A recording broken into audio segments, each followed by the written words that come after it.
Assalamualaikum warahmatullahi wabarakatuh.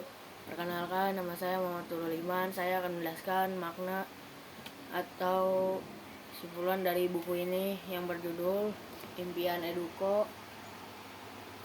dan pengarang Bank Indonesia. Saya akan menjelaskan tokoh-tokohnya terlebih dahulu.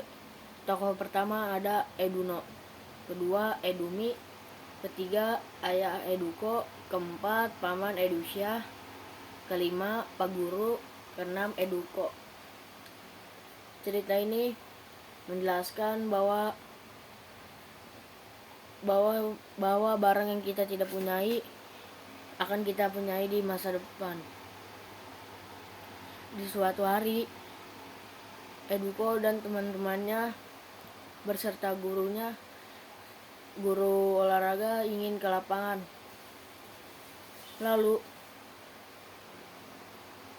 dia memain bola bersama teman-temannya.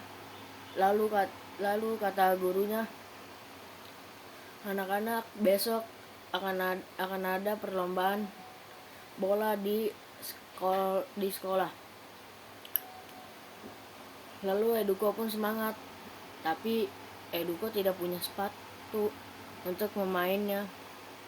Lalu kata gurunya, sudah nggak apa-apa Eduko, kamu ini baik kok walaupun tidak ada sepatunya. Eduko pun ada rasa menyerahnya. Lalu Eduko pergi ke kelasnya.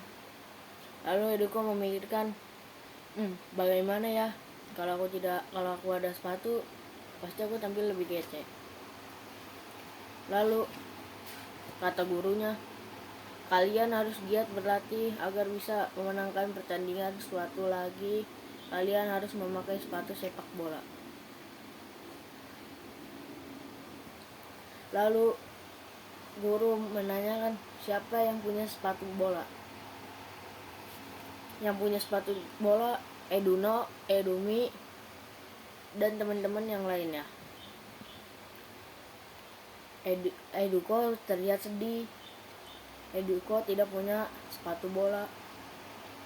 Lalu dia ngomong ke guru, Pak, boleh tidak memakai sepatu yang lain? Tidak bisa, ini keputusan panitia, kamu tidak bisa.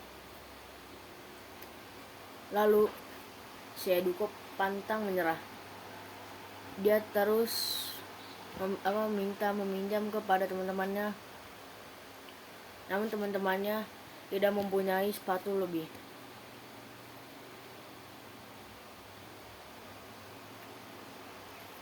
Lalu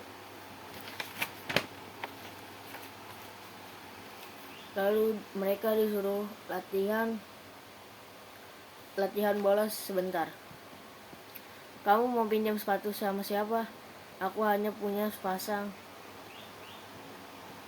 Lalu Eduko menjawab, kamu gak usah khawatir, nanti kita cari pinjaman sepatu. Lalu dia pun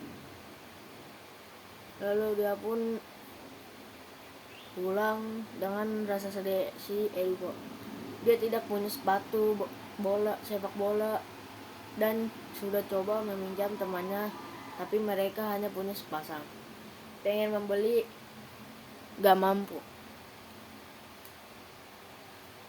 Lalu kata temannya, kesian ya, kapan pertandingannya? Lalu temannya menjawab yang bernama Eduno, 4 hari lagi.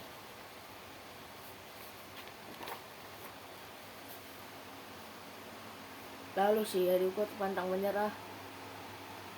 Dia meminjam kepada teman-temannya, namun teman-temannya punya sepasang. Apa kamu punya sepatu sepak bola yang lain?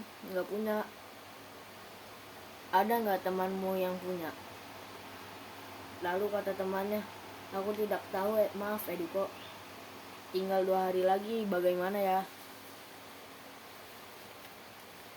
Lalu bapaknya yang melihat bapaknya yang mendengar pun langsung ingin bergegas membeli sepatu bola untuk 2 hari lagi. Lalu Eduko dipanggil untuk ke ruang tengahnya. Eduko,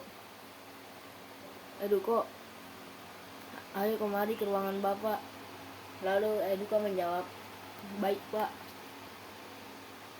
Lalu bapak Eduko memberikan sepatu bola kepada Eduko.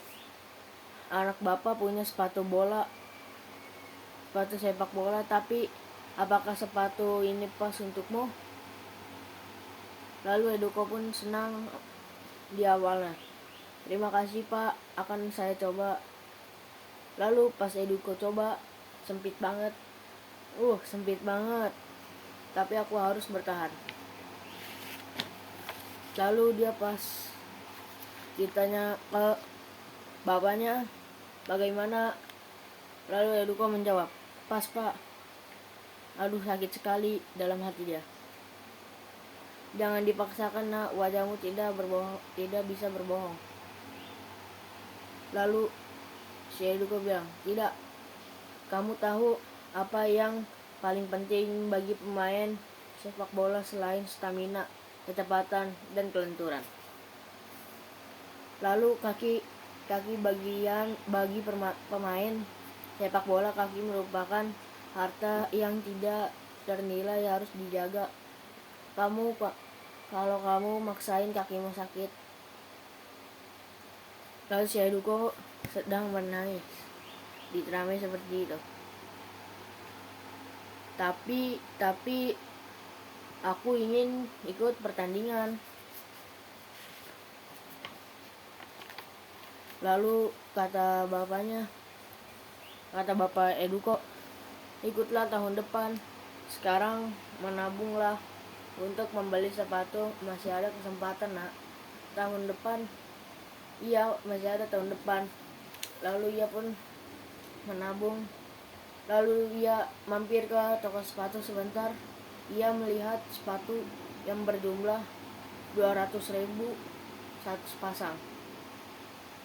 Lalu pemilik toko keluar dan menanyakan kepada Eduko, tertarik yang itu nak? Sepatu itu cocok untukmu. Habis itu, iya kami lihat-lihat dulu ya. Lalu kata penjaga toko, silakan nak. Lalu kata Eduko, baiklah. Lalu kata temannya, yuk Eduko, siapa tahu ada yang lebih oke. Lalu ia pun pulang dan bergegas melihat celengannya. Duh, ternyata harga sepatu sepak bola itu mahal ya. Aku harus menyisihkan uang jajanku untuk membelinya. Lalu ia menyimpankannya di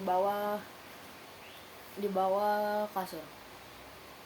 Lalu di pagi hari ada paman Edusia memanggilnya. Hai Eduko, bapak ada di rumah. Ada paman, kata Eduko. Tunggu sebentar. Eduko pun ngomong, bapak ada. Lalu kata bapak Eduko, ada apa nak? Lalu bapak Eduko keluar lalu menanyakan, Pak Edusia. Lalu si Eduko ingin main, makanya dia ngomong, mari paman.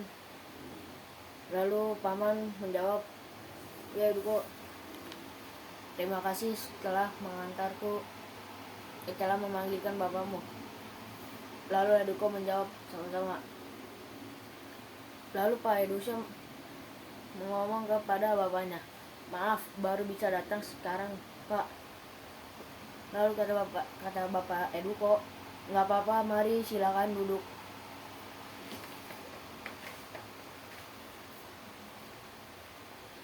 Lalu ibunya Eduko keluar dan menaruhkan kopi.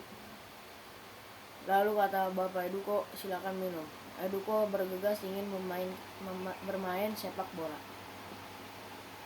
Lalu paman Edusia mengomong, Eduko, kamu mau beli sepatu bola. Lalu Eduko menjawab, iya paman. Lalu Eduko menjawab lagi, tapi saya ingin membelinya sendiri dengan menabung. Lalu paman Edusha mengomong seperti ini, harusnya begitu, hemat pangkal kaya, sudah berapa banyak uang terkumpul. Belum dihitung paman, tapi sudah lumayan. Dan Edusha, bapak dan paman Edusha ngomong ke bapaknya Eduko, bagaimana pak kalau misalkan duit anaknya ditabung ke bank? Kata bapak Eduko, silakan saja, saya mendukung, apalagi kalau ditaruhnya di bank. Lalu kata bapak Eduko, Eduko, bank itu apaan? Bank itu semacam alat yang bisa menyimpan uang. Lalu Eduko pun setuju, dan keesokan harinya ia ikut kepada bapak Edusha ke bank. Ia mengomong, wah ini sebesar sekali. Lalu kata bapak Eduko, iya benar sekali, ini sangat besar.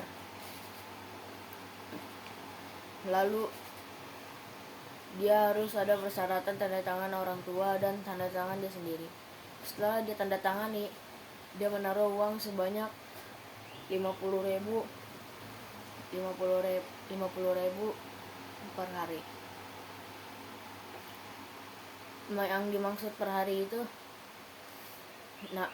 nabung sehari, habis itu dikasih dia ke banknya.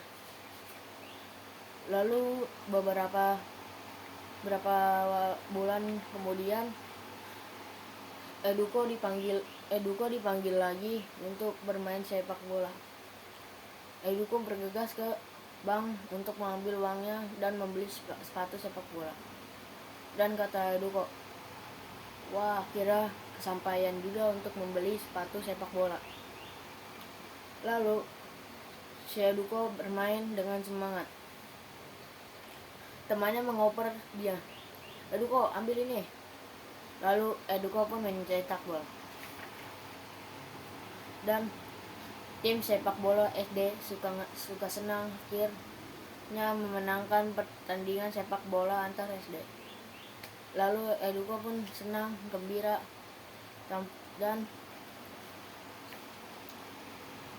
dan dia sangat bersyukur telah mendapatkan sepatu yang harganya walaupun 200.000. Jadi kesimpulannya, tidak boleh menyerah sebelum dicoba. Sekian dari saya. Wassalamualaikum warahmatullahi wabarakatuh.